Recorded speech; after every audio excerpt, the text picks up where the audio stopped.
Check out how we finished this new construction for our seller. That's right, Tim.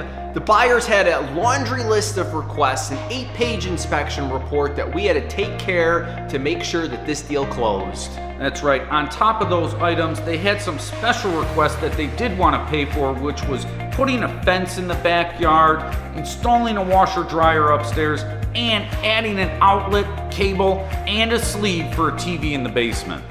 That's right, Tim. We had over $19,000 in requests that we paid for. We hired the contractors, managed the contractors, and made sure that the work was done before closing.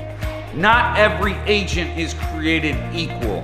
Many don't even know how to build or construct a house, and they're selling this product. Contact people who know what they're doing, can act fast, and sell your home for more money.